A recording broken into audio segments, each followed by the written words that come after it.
সবাইকে স্বাগত দীপ্ত সংবাদে। সাথে রয়েছে দোলা ডলরেস। শুরুতেই জানাবো সংবাদ শিরোনাম। নাহিদের নেতৃত্বে জাতীয় নাগরিক পার্টির যাত্রা শুরু, দ্বিতীয় রিপাবলিক বাস্তবায়নের ঘোষণা। এদেশে যোগ্যতার ভিত্তিতে এদেশে নেতৃত্ব উঠে আসবে। গুম, খুন, বিচার বহির্ভূত হত্যা, এগুলোর বিচার যেন আমরা ঐক্যবদ্ধভাবে করি। বাংলাদেশে ভারতপন্থী পাকিস্তানপন্থী কোনো রাজনৈতিক ঠাঁই হবে না। জুলাই অভ্যুত্থানের সুফল নিশ্চিত করবে নবগঠিত রাজনৈতিক দল, প্রত্যাশা ছাত্র জনতার। স্বৈরাচার পালালেও গণতন্ত্র এখনো শঙ্কামুক্ত হয়নি, বলছেন বিএনপি নেতা তারেক রহমান। পর্দা নামলো মাসব্যাপী অমর একুশে বইমেলার, বেচা বিক্রি নিয়ে সন্তুষ্ট নন অনেক প্রকাশক।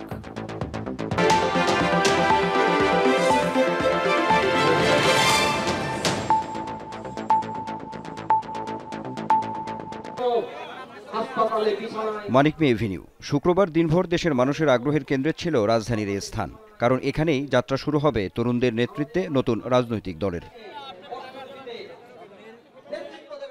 দুপুরের পর ছাত্র জনতা জড়ো হতে থাকেন জাতীয় সংসদ ভবনের পাশের এই রাস্তায়। একে একে আসেন বিভিন্ন রাজনৈতিক দলের নেতারাও। বিকেল 4:30টার পর শুরু হয় আনুষ্ঠানিকতা। নতুন দলের শীর্ষ নেতাদের নাম ঘোষণার আগে বক্তব্য রাখেন জুলাই অভ্যুত্থানের প্রথম সারির নেতারা। আমরা নিশ্চিত করতে চাই এদেশ থেকে পরিবারতন্ত্র এদেশ থেকে কবরস্থ হয়েছে। এদেশে কামারের ছেলে প্রধানমন্ত্রী হবে, কুমারের ছেলে প্রধানমন্ত্রী হবে। এদেশে যোগ্যতার ভিত্তিতে এদেশে নেতৃত্ব উঠে আসবে। প্রত্যেকটি গুম, খুন, বিচার বহির্ভূত হত্যা, এগুলোর বিচার যেন আমরা ঐক্যবদ্ধভাবে করি। এই খুনি হাসিনার বিচার যেন আমরা ঐক্যবদ্ধভাবে করি। তরুণদের নেতৃত্বে গঠন হতে যাওয়া নতুন রাজনৈতিক দলকে সমর্থন দেন জুলাই অভ্যুত্থানে শহীদ পরিবারের সদস্যরা। এই দলের প্রতি আমাদের, বিশেষ করে আমাদের এই যে শহীদ পরিবার, আমরা এই যে শহীদ পরিবারের পক্ষ থেকে তাদেরকে আমরা আকুণ্ঠ সাপোর্ট জানাই। রাজনীতিতে শেষ বলতে কিছু নেই, আবার রয়েছে নানা জটিল সমীকরণ, একই সঙ্গে মেরুকরণেরও রয়েছে নানা বিষয়। এখন দেখার বিষয় শেষ পর্যন্ত নতুন এই দলটি কতটা জনগণের আস্থা অর্জন করতে পারে, পৌঁছতে পারে মানুষের দোরগোড়ায়। সন্ধ্যার কিছু আগে মঞ্চে আসেন জুলাই আন্দোলনে শহীদ ইসমাইল হোসেন রাব্বির বোন মিম আক্তার। ঘোষণা করেন জাতীয় নাগরিক পার্টির শীর্ষ 2 পদের নাম। এক দফার ঘোষক আহ্বায়কের নাম হচ্ছে নাহিদ ইসলাম। এরপর জাতীয় নাগরিক পার্টির সদস্য সচিব আংশিক কমিটি ঘোষণা করেন। সিনিয়র যুগ্ম আহ্বায়ক হিসেবে দায়িত্ব পালন করছেন সামান্তা শারমিন। সিনিয়র যুগ্ম সদস্য সচিব হিসেবে দায়িত্ব পালন করছেন ডাক্তার তাসনিম জারা, নাহিদা সরোয়ার নিভা। নতুন দলের আহ্বায়ক তাদের রাজনীতির লক্ষ্য তুলে ধরেন। আমরা আজকের এই মঞ্চ থেকে শপথ করতে চাই যে বাংলাদেশকে আর কখনোই বিভাজিত করা যাবে না। বাংলাদেশে ভারতপন্থী পাকিস্তানপন্থী কোনো রাজনৈতিক ঠাঁই হবে না। সমতার রাজনীতি প্রতিষ্ঠার পাশাপাশি দেশকে নতুনভাবে গড়ে তোলার অঙ্গীকার করেন তরুণ এই নেতা। ছাত্র জনতার অভ্যুত্থান আমাদের সেকেন্ড রিপাবলিক প্রতিষ্ঠার লড়াই সূচনা করেছে। একটি গণতান্ত্রিক নতুন সংবিধান প্রণয়নের মাধ্যমে আমাদেরকে সাংবিধানিক স্বৈরতন্ত্র পুনঃপ্রতিষ্ঠার সকল সম্ভাবনার অবসান ঘটাতে হবে। আমাদের সেকেন্ড রিপাবলিক প্রতিষ্ঠার জন্য গণপরিষদ নির্বাচনের মাধ্যমে একটি নতুন সংবিধান প্রণয়ন আমাদের অন্যতম প্রাথমিক লক্ষ্য। জাতীয় নাগরিক পার্টির আত্মপ্রকাশ অনুষ্ঠানে বিএনপি, জামাত সহ বিভিন্ন রাজনৈতিক দলের প্রতিনিধিদের পাশাপাশি সারা দেশ থেকে ছাত্র জনতা অংশ নেন। আনোয়ার হোসেন, দীপ্ত সংবাদ, ঢাকা। নাহিদ ইসলামের নেতৃত্বে জাতীয় নাগরিক পার্টি জুলাই বিপ্লবের সুফল নিশ্চিত করবে। বাংলাদেশ হবে বৈষম্যহীন একটি রাষ্ট্র, যেখানে নিশ্চিত হবে সব শ্রেণী পেশার মানুষের অধিকার। নতুন এই দলের আত্মপ্রকাশ অনুষ্ঠানে এমন প্রত্যাশাই করলেন ছাত্র জনতা। জুলাই অভ্যুত্থানের 7 মাস পর নতুন রাজনৈতিক বন্দোবস্ত বাস্তবায়নের লক্ষ্য সামনে রেখে আবারও এক কাতারে ছাত্র জনতা। শুক্রবার তরুণদের নেতৃত্বে নতুন রাজনৈতিক দলের আত্মপ্রকাশ উপলক্ষে রাজধানীর মানিক মিয়া এভিনিউয়ে জড়ো হন তারা। নতুন এই দল দেশ ও জনগণের আকাঙ্ক্ষা পূরণে কাজ করবে, এমনটাই প্রত্যাশা ছাত্র জনতার। এই নতুন দল হচ্ছে নতুন করে দেশটাকে সাজাবে। এই দলের কাছে আমাদের প্রত্যাশা হচ্ছে আমাদের বাংলাদেশের সকল নাগরিকের সকল প্রকার অধিকার ফিরিয়ে দিবে। আমাদের জনগণের যে চাহিদাগুলো আছে সেগুলো পূরণ করবে তারা। যে নতুনরা যেহেতু আসতেছে তাদের মধ্যে কোনো দুর্নীতি স্বজনপ্রীতি এসব তারা আসে নাই, তারা ফ্রেশ এবং তারা ফ্রেশ মন মানসিকতা নিয়ে এই যুবক শ্রেণীটাকে তারা দেশকে নতুনভাবে গড়ে তুলুক। জুলাই আগস্টের শহীদদের আত্মত্যাগের বিনিময়ে বৈষম্যহীন এক বাংলাদেশ গড়ার প্রত্যয় আহত ও শহীদ পরিবারের সদস্যদের। যেই দেশের স্বপ্ন নিয়ে আমার ভাই শহীদ হয়েছে সেই স্বপ্নের দেশটাকে গড়ে তুলুক। যত বিগত দিনে যত দলগুলো ছিল সমস্ত দলের সাথে তারা ভালো করবে, এটা আমাদের আশা। আমার ছেলে না, যারাই শহীদ হয়েছে আহত হয়েছে সবার বিচার এবং যারা শহীদ হয়েছে আমার ছেলে সহ এদের নামে বাংলাদেশ স্টেডিয়াম বিশ্ববিদ্যালয় কলেজ তাদের নামে করা হোক। 24-এর যে গণ অভ্যুত্থান সংগঠিত হয়েছে এই গণ অভ্যুত্থানের স্পিরিট একদম মনে প্রাণে ধারণ করে এরকম একটা রাজনৈতিক দল খুব বেশি প্রয়োজন বাংলাদেশে। এ সময় নতুন দলকে স্বাগত জানিয়ে রাজনৈতিক দলের নেতারা বলেন, গণ অভ্যুত্থানের চেতনাকে ধরে রেখে ফ্যাসিবাদের বিরুদ্ধে সবাইকে ঐক্যবদ্ধ থাকতে হবে। আমাদের যে একটা ঐতিহাসিক নির্মাণের প্রশ্ন আছে, একটা রাষ্ট্র পুনর্গঠন করা, একটা গণতান্ত্রিক বন্দোবস্ত করা, একটা গণতান্ত্রিক সংবিধান প্রতিষ্ঠা করা, দেশের সকল মানুষের মর্যাদা, অধিকার, ন্যায় বিচার প্রতিষ্ঠা করা, সুযোগের সমতা প্রতিষ্ঠা করার যে ঐতিহাসিক কর্তব্য এবং সকলকে নিয়ে যে বাংলাদেশকে এগিয়ে নিয়ে যাওয়া, সেই কাজে আমরা সকলে যাতে ভূমিকা রাখতে পারি। সকল রাজনৈতিক দলের পারস্পরিক সৌহার্দ্যপূর্ণ সুসম্পর্ক, ভিন্ন ভিন্ন মত থাকা সত্ত্বেও জুলাই অভ্যুত্থানের চেতনাকে ধারণ করে একটা জাতীয় ঐক্যের পরিবেশে যদি আমরা এক লক্ষ্যে চলতে পারি তো আমাদের গণতন্ত্রের ভিত্তি দৃঢ় হবে, মজবুত হবে। তারা আজকে যে উদ্যোগ নিয়েছে এটা একটা ঐতিহাসিক উদ্যোগ। তাদের এই উদ্যোগকে আমরা স্বাগত জানাই। আমরা আশা করব যে তারা জনগণের ভাষা, জনগণের আকাঙ্ক্ষা, মুক্তিযুদ্ধের চেতনা এবং 24-এর যেই চেতনা, যেই ডাকে, যেই কারণে, যেই বক্তব্যের মধ্য দিয়ে তরুণরা ঘর থেকে বেরিয়ে এসেছিল, তাদের সেই চেতনাকে আমরা যেন ধারণ করে তারপর সামনে এগিয়ে যেতে পারি। নাহিদ ইসলামের নেতৃত্বে জাতীয় নাগরিক পার্টি 2024-এর গণ অভ্যুত্থানের স্বপ্ন বাস্তবায়ন করবে, এমনই আশা মানিক মিয়া এভিনিউয়ে জড়ো হওয়া ছাত্র জনতার। জুলাই অভ্যুত্থানের পর পুরনো ব্যবস্থা ভেঙে তরুণদের নেতৃত্বে নতুন রাজনৈতিক বন্দোবস্ত চেয়েছিল দেশের জনগণ, যেখানে থাকবে না রাজনৈতিক সহিংসতা, দুর্নীতি, পরিবার কেন্দ্রিক বা ব্যক্তি কেন্দ্রিক রাজনীতি। তাই জনগণের আকাঙ্ক্ষা পূরণে আজ আত্মপ্রকাশ ঘটল জাতীয় নাগরিক পার্টির। মেহেদী হাসান, দীপ্ত সংবাদ, ঢাকা। যাচ্ছি পরের প্রসঙ্গে। স্বৈরাচার পালিয়ে গেলেও দেশের গণতন্ত্র এখনও শঙ্কামুক্ত নয়, এমনটাই মনে করেন বিএনপির ভারপ্রাপ্ত চেয়ারম্যান তারেক রহমান।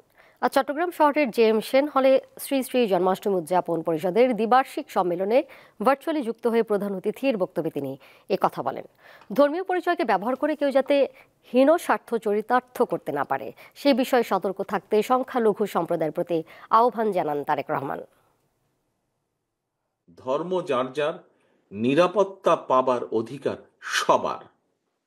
সুতরাং একটি নিরাপদ বাংলাদেশ গড়ার জন্য আমাদের সবার সামনে আগামী জাতীয় নির্বাচন একটি বড় সুযোগ। এই সুযোগকে কাজে লাগিয়ে ধর্ম বর্ণ নির্বিশেষে সকলের জন্য একটি নিরাপদ গণতান্ত্রিক দেশ গড়ার জন্য বিএনপি আপনাদের সমর্থন এবং সহযোগিতা চায়।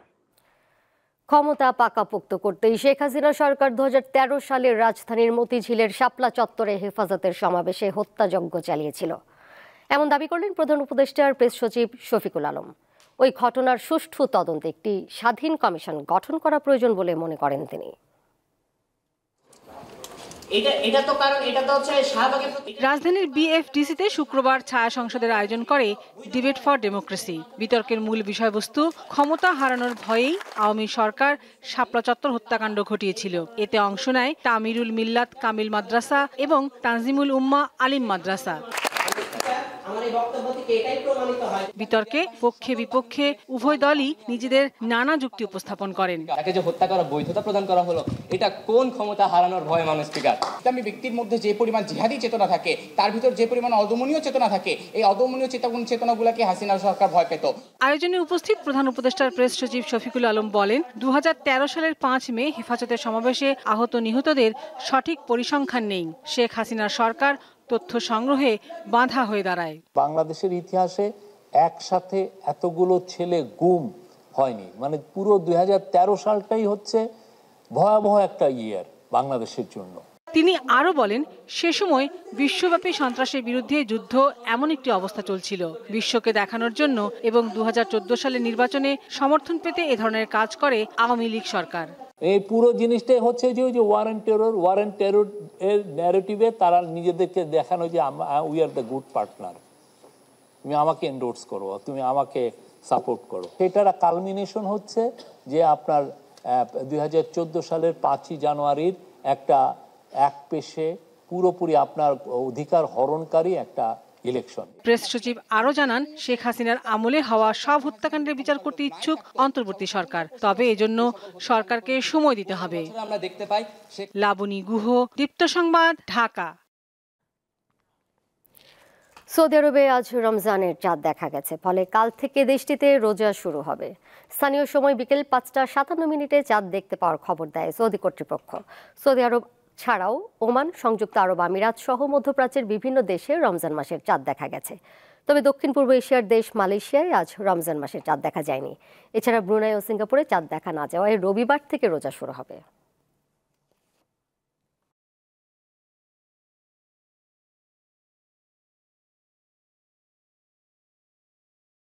এবারে ডেটল ও হারপিক অমর একুশে বইমেলা।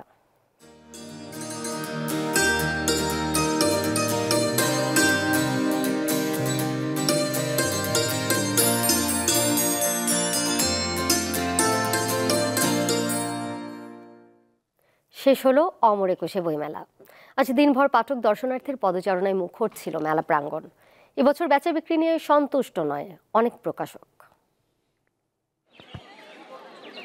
একদিকে অমর একুশে বইমেলার শেষ দিন, অন্যদিকে শুক্রবার সাপ্তাহিক ছুটি, তাই পাঠক দর্শনার্থীর উপচে পড়া ভিড়। সকালে ভিড় কিছুটা কম থাকলেও বেলা বাড়লে কানায় কানায় পরিপূর্ণ হয়ে যায় মেলা প্রাঙ্গণ। বিভিন্ন স্টল প্যাভিলিয়নে ঘুরেছেন সব বয়সী পাঠকরা, কিনেছেন পছন্দমতো বই। প্রাণের এই আয়োজনের জন্য আবারও 1 বছরের অপেক্ষা শুরু হলো বই প্রেমীদের। লাস্ট দিন এসে ভালোই লাগছে, তো একটা শেষ হয়ে যাচ্ছে, সাথে ওই রকম একটা অনুভূতি ছোটবেলা থেকে কোনোবারই মিস হয় না। কামনা থাকে যে ভালো ভালো বই আসবে, সেই উচ্ছ্বাস নিয়ে আসি, কিন্তু গত 2 বছর ধরে আসলে এটা হচ্ছে না। প্রত্যাশা থাকলেও এবারের মেলায় পুরো মাসে বই বিক্রি নিয়ে সন্তুষ্ট নন প্রকাশকরা। সেলসম্যান থেকে শুরু করে বইয়ের প্রোডাকশন থেকে শুরু করে ইভেন স্টলের প্রোডাকশন সবকিছু মিলায় আমাদের যে ধরনের খরচ থাকে, যে ধরনের এক্সপেকটেশন থাকে, সে তুলনায় স্যাটিসফ্যাক্টরি না। ওভারঅল মেলাটা গত বছরের তুলনায় একটু ডাল। কতটা ডাল সেটা আমি জানি না। অনেক প্রকাশক বলে যে 50%, অনেকে বলে 60%। সন্ধ্যায় বাংলা একাডেমি প্রাঙ্গণে অনুষ্ঠিত হয় বইমেলার সমাপনী আয়োজন। একাডেমির মহাপরিচালক জানান, সকল বিতর্ক পেছনে ফেলে মেলায় জনসমাগম যথেষ্ট ছিল। নানান ধরনের প্রতিকূলতা সত্ত্বেও এবং বিপুল পরিমাণ মানুষ যে কোনো বিষয়ে সত্য মিথ্যা মিশিয়ে সমালোচনা করার জন্য প্রস্তুত থাকা সত্ত্বেও মনে হয় যে মেলায় সমাগম যথেষ্ট হয়েছে। সংস্কৃতি উপদেষ্টা জানান, বাংলা একাডেমির সংস্কার প্রয়োজন। বইমেলায় নতুনত্ব আনার প্রতিও জোর দেন তিনি। আমরা মনে করি বাংলা একাডেমির সংস্কার প্রয়োজন, এবং এই সংস্কারটা করবে গবেষক, লেখক, সাহিত্যিক যারা। এটা নিয়ে আমরা কাজ করছি বাংলা একাডেমির সঙ্গে নিবিড়ভাবে। আমাদের আসলে এখন ভাবার সময় আসছে যে মেলা নতুন করে আমরা কি করতে পারি, মানে আমরা কি এতকাল ধরে যেটা করছি সেটাই করতে থাকবো, নাকি আমাদের আরো কিছু করা আছে। এবার অমর একুশে বইমেলায় নতুন বই এসেছে 3299টি। জহুরুল মোহসান, দীপ্ত সংবাদ, ঢাকা। পদত্যাগ করেছেন বাংলাদেশ শিল্পকলা একাডেমির মহাপরিচালক নাট্য ব্যক্তিত্ব সৈয়দ জামিল আহমেদ। আজ শিল্পকলা একাডেমির প্রশিক্ষণ বিভাগের আয়োজনে অনুষ্ঠিত মনির চৌধুরী প্রথম জাতীয় নাট্যোৎসবের সমাপনী অনুষ্ঠানে প্রধান অতিথি হিসেবে উপস্থিত ছিলেন জামিল আহমেদ। অনুষ্ঠানের মঞ্চে থাকা শিল্পকলা একাডেমির সচিব মোহাম্মদ ওয়ারেস হোসেনের হাতে তিনি পদত্যাগপত্র তুলে দেন। অবশ্য শিল্পকলা একাডেমির সচিবের এই পদত্যাগপত্র গ্রহণের এখতিয়ার নেই, এই ক্ষমতা সংস্কৃতি বিষয়ক মন্ত্রণালয়ের সচিবের। এবারে জানবো বাজার পরিস্থিতির খবর। দরজায় কড়া নাড়ছে রমজান, তবে রাজধানীর বাজারে স্থিতিশীল রয়েছে ছোলা, খেজুর ও চিনি সহ রোজা সংশ্লিষ্ট পণ্যের দাম। অবশ্য লেবু ও শসার দাম কিছুটা বেড়েছে। ভোজ্য তেলের সংকট এখনো কাটেনি। আগামী 7 দিনের মধ্যে বাজারের সব সংকট কেটে যাবে বলে আশ্বাস দিয়েছেন বাণিজ্য উপদেষ্টা। সাপ্তাহিক ছুটির দিনে রাজধানীর কারওয়ান বাজারে গিয়ে দেখা যায় রমজানের প্রয়োজনীয় পণ্য খেজুর, ছোলা, ডালের দোকানে ক্রেতাদের আনাগোনা। ভিড় থাকলেও ইফতারির অন্যতম উপকরণ চিনি, ছোলা ও খেসারি ডালের দাম স্থিতিশীল রয়েছে, বেচাকেনাও ভালো। তবে সংকট রয়েছে ভোজ্য তেলের। আজকে 2-3 কাস্টমারে হাহাকার করতে তেল পাইতেছে না, আমরা পাই না দিমু কই। এই যে দেখেন পুরো দোকানে 2 লিটার তেল আছে। দাম তো একটু বেশি আর কি, সব জিনিস একটু বেশি। তেলের ওখানে গেছিলাম, তেল নেই। ডাবলি এগুলা গত বছরের থেকে এই বছর অনেক দাম কম আছে। ছোলা গত বছর ছিল 120 টাকা, এবার আপনার 110 টাকা। কাঁচা বাজারে বেড়েছে লেবু, শসা ও খিরাইয়ের দাম। বিক্রেতারা জানান 2 সপ্তাহ আগে বস্তা প্রতি 3000 টাকা দাম ছিল লেবুর, এখন 10,000 টাকায় কিনতে হচ্ছে। অনেক দাম বাড়তি, এক বস্তা মালের 7000 টাকা বাড়তি। শসা হাইব্রিড শসা আমরা আগে 30 টাকা বেচছি, 40 টাকা বেচছি, আর এখন 50 টাকায় বিক্রি করতে থাকছে। আর খিরাইটা 40-30 ছিল, এখন 50 টাকা বিক্রি করতে হইতেছে আর কি। আসন্ন রমজান উপলক্ষে শুক্রবার থেকে ঢাকা সহ সারা দেশে সুলভ মূল্যে দুধ, ডিম ও গরুর মাংস বিক্রির কার্যক্রম শুরু করেছে মৎস্য ও প্রাণী সম্পদ মন্ত্রণালয়। ঢাকার 25টি স্পটে মিলছে এগুলো, যেখানে গরু প্রতি কেজি 650 টাকা, ড্রেসড ব্রয়লার 250 টাকা, প্রতি ডজন ডিম 114 টাকা ও পাস্তুরিত দুধ লিটার প্রতি 80 টাকা দরে কিনতে পারবেন ভোক্তারা।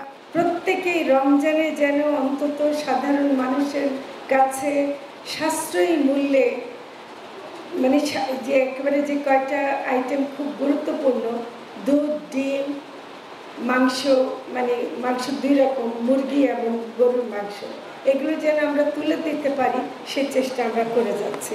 এদিকে সাভারে এক অনুষ্ঠান শেষে বাণিজ্য উপদেষ্টা জানান, বাজারে তেল সহ যে সমস্যা রয়েছে আগামী 7 দিনের মধ্যে সমাধান হয়ে যাবে। এই মুহূর্তে বাজারে যে সমস্যাগুলো স্পেশালি তেল কেন্দ্রিক যেটা আছে, এটা ইনশাআল্লাহ সমাধান হয়ে যাবে এবং 7 দিনের ভিতরেই। চাঁদ দেখা সাপেক্ষে আগামী রোববার কিংবা সোমবার দেশে রমজান মাস শুরু হতে পারে। দিলশাদানি, দীপ্ত সংবাদ, ঢাকা।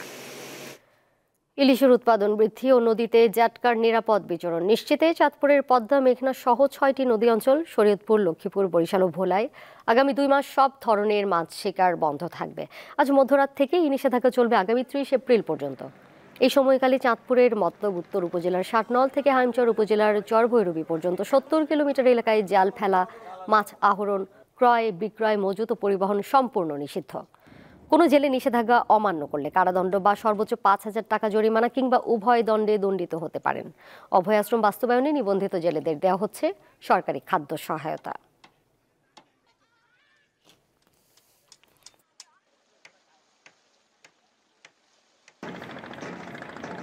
বীর মুক্তিযোদ্ধা, বিএনপির ভাইস চেয়ারম্যান ও সাবেক মন্ত্রী আব্দুল্লাহ নোমানকে শোক ও শ্রদ্ধায় বিদায় জানালেন চট্টগ্রামের সর্বস্তরের মানুষ।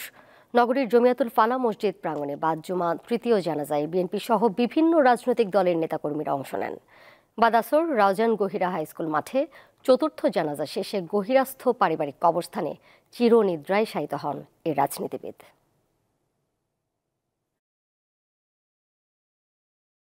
বর্ষিয়ান রাজনীতিক আব্দুল্লাহ আল নোমানের মৃত্যুতে দেশে প্রগতিশীল রাজনীতির একটি অধ্যায়ের পরিসমাপ্তি হলো। চট্টগ্রামের মানুষও চিরদিনের মতো হারালেন একজন অভিভাবকের শীতল আশ্রয়স্থল।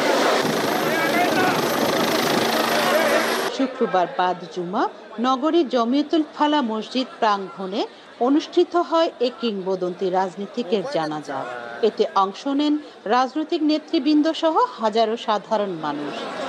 আমরা যে ত্যাগের মাধ্যমে পরিণত হয়েছি, এটা পরিপূর্ণ রাজনীতি, পরিণত রাজনীতির জন্য বিএনপি কাজকে এখানে নিয়ে আসছে। সেখানে নোমান ভাইয়ের অবদান ছিল। দেশ এবং জাতির স্বার্থে আমরা একটা জায়গায় এসে মিলিত হব, সেই মিলনের শিক্ষাটা দিয়েছিলেন আমাদের শ্রদ্ধেয় নেতা জনাব আব্দুল্লাহ নোমান সাহেব। ওনার জীবনের যেই বন্যাট্য রাজনৈতিক জীবন, উনি ছিল গরিব বান্ধব, জনবান্ধব একজন রাজনীতিবিদ। 1991 সালে নগরীর কোতোয়ালি সংসদীয় আসন থেকে প্রথম সংসদ সদস্য নির্বাচিত হন আব্দুল্লাহ আল নোমান। দায়িত্ব পালন করেন মৎস্য ও প্রাণী সম্পদ এবং খাদ্যমন্ত্রী হিসেবে। আমরা যেখানে যেখানে দাঁড়িয়ে আছি চট্টগ্রামে, সেখানেই তার স্পর্শ। আর সেজন্য তিনি আমার শুধু বাবা নন, এই জায়গাটি আমার স্পষ্ট করে আমি সবাইকে বলতে চাই, তিনি আপনাদের, শুধু আমার নন। অতএব আমি শুধু মুখপাত্র আপনাদের হয়ে কিছু বললাম, এতটুকুই। তিনি তাদের কাছেই ফেরত এসছেন এবং তাদের মাঝেই তিনি আবার সমাহিত হচ্ছেন। জীবনের শেষ দিন পর্যন্ত আকাঙ্ক্ষা ছিল সাধারণ মানুষের সাথে থাকার। কথা ছিল গত মঙ্গলবার চট্টগ্রামে এসে যোগ দেবেন নগর বিএনপির একাধিক কর্মসূচিতে। অথচ মঙ্গলবার সকালে আব্দুল্লাহ আল নোমান চলে গেলেন না ফেরার দেশে। রুনা আনসারি, দীপ্ত সংবাদ, চট্টগ্রাম। দেশের বাইরের খবর। ভারতের উত্তরাখণ্ড রাজ্যের তুষার ধসের ঘটনায় 41 জন নিখোঁজ রয়েছেন। আজ ভারত চীন সীমান্ত সংলগ্ন মানা গ্রামে এই ঘটনা ঘটে। নিখোঁজ হওয়া সবাই ভারতের সড়ক নির্মাণ ও মেরামতকারী সংস্থা বর্ডার রোডস অর্গানাইজেশনের শ্রমিক। এনডিটিভি জানায়, রাস্তায় জমে থাকা বরফ পরিষ্কারের সময় 57 জন শ্রমিক এই দুর্ঘটনার কবলে পড়ে। এর মধ্যে 16 জনকে উদ্ধার করা হলেও বাকিরা বরফের নিচে চাপা পড়ে আছেন। নেপালের বিপক্ষে 5 ম্যাচের কাবাডি টেস্ট সিরিজ 4-1 ব্যবধানে জিতল বাংলাদেশ। 5 ম্যাচের কাবাডি টেস্ট সিরিজের শেষ ম্যাচও জিতল বাংলাদেশ। পঞ্চম ও শেষ ম্যাচে বাংলাদেশ 45-27 পয়েন্টে নেপালকে হারিয়ে 4-1 ব্যবধানে সিরিজ জিতে নেয়। ম্যাচ ও সিরিজ সেরা খেলোয়াড় হয়েছেন বাংলাদেশ দলের অধিনায়ক মিজানুর রহমান। সেরা রেডার নেপাল দলের অধিনায়ক রোকা মাগার।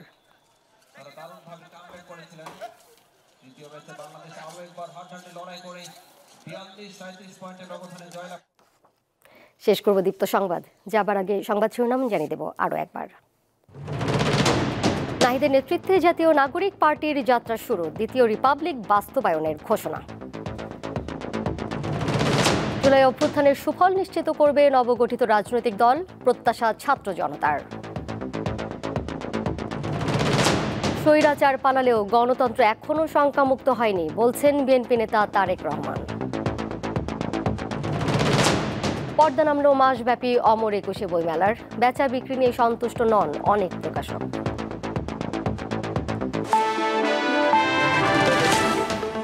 এই ছিল এখনকার মতো, আর এরই সাথে বিদায় নিচ্ছি আমি দোলা টলারেন্স। আরও তথ্য এবং বিনোদনের নানা খবর জানতে যুক্ত থাকুন দীপ্ত ডিজিটাল প্ল্যাটফর্মে। সবাইকে ধন্যবাদ।